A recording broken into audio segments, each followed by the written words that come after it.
Alors bonjour à tous, aujourd'hui Mac Forever s'entretient avec Christophe Genisti, qui est donc directeur de Rumeurs Publiques. Alors pour ceux qui ne savent pas, Rumeurs Publiques, donc c'est l'agence de presse d'Apple, c'est ça?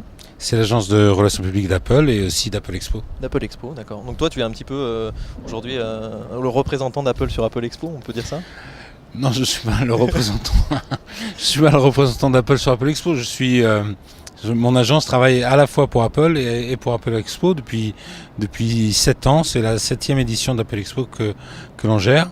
Et à l'agence, ce sont deux clients différents, deux clients séparés, deux clients distincts. D'accord. Alors quel est ton rôle sur Apple Expo? Tu travailles avec Reed, j'imagine? Mon rôle, oui, c'est de coordonner toute l'activité, relation avec les journalistes, relation avec les médias, accueillir, tenir la salle de presse et organiser. Très bien accueilli, hein, la salle de presse est super. C'est vrai. Ah ouais. Ah, vous avez été bien accueillis. T'as vu les podcasts qu'on fait? Oui, et puis en plus il y a une grande terrasse quand même.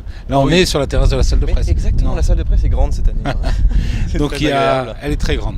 Mais oui, donc le boulot consiste à faire le lien entre les journalistes et Apple Expo et également les exposants. Donc coordonner la communication des exposants. D'accord.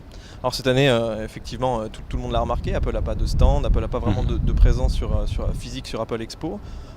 Comment on explique ça? C'est un changement de stratégie de communication?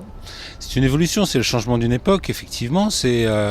Apple a décidé de tourner une page et d'aller, pour des raisons qui sont parfaitement légitimes, vers d'autres moyens d'exposition, d'autres moyens de rencontre du public. Et puis, comme des Apple Store, on parle aussi de l'Apple Store en ligne qui a une forte positionnement sur le net. Par exemple, l'Apple Store, c'est aussi les Apple Premium Resellers qui est un programme de revendeurs qui se développe énormément en Europe.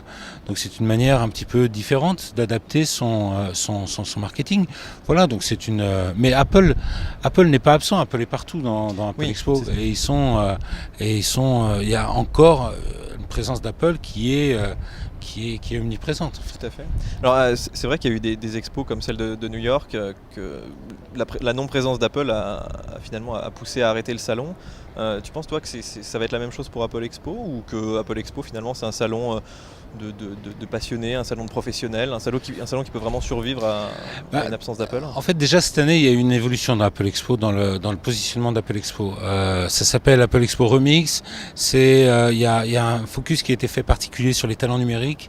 C'est quelque chose qui a déjà, le salon a déjà changé dans cette édition, cette année. Moi, ce que je pense, c'est que ce salon va continuer sous une autre forme, va se transformer, et qu'on aura peut-être, on ne sait pas, l'année prochaine, un salon toujours autour des loisirs numériques, parce qu'il ne faut pas oublier que c'est le seul salon en France qui existe sur les loisirs numériques, sur la techno.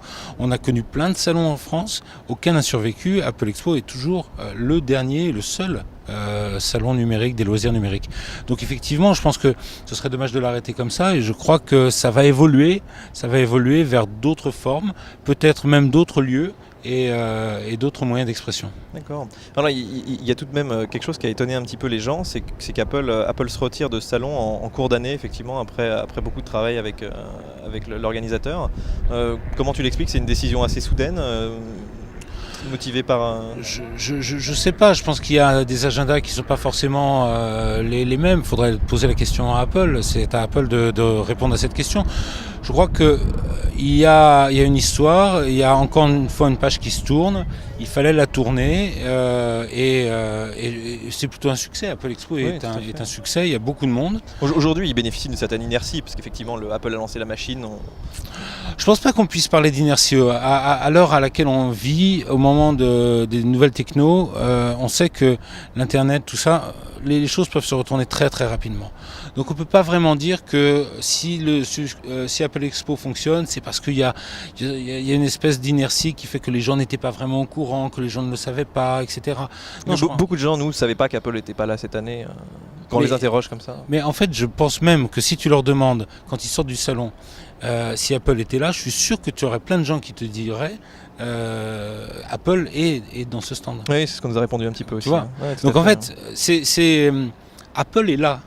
pas sous la forme traditionnelle que Apple avait l'habitude de choisir, pas sous un stand qu'ils appellent le stand Apple, mais il y a de l'Apple partout, il y a la communauté Apple, il y a des accessoires, il y a des iPods partout, on achète, etc.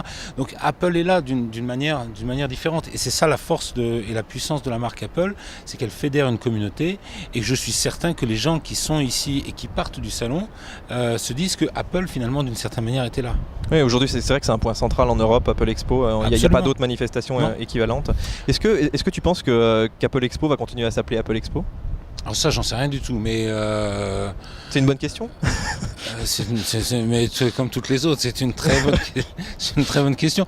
Non, ça, j'en sais rien du tout. Le mot Apple Expo est propriétaire d'Apple, bien évidemment. Bon, c'est à Apple de décider, c'est aussi à Reed. Je crois qu'aujourd'hui, déjà sur l'édition 2008, il y a eu deux noms, Apple Expo Remix. Je trouve que l'idée de Remix est une idée intéressante. Et si ça s'appelle juste Remix 2009 par exemple, tu penses qu'il y a un impact fort du nom, parce que la présence du nom Apple dans Apple Expo, je crois qu'il y a...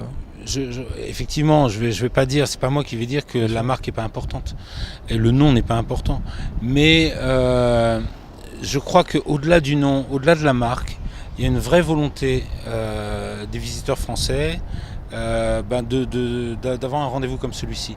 Tu disais que c'était le dernier salon Apple, effectivement, en Europe, mais regarde en Angleterre ou en Allemagne, il y a des salons numériques qui existent. En Allemagne, notamment avec les différentes éditions du CeBIT, tout à fait, avec des éditions qui sont très très importantes.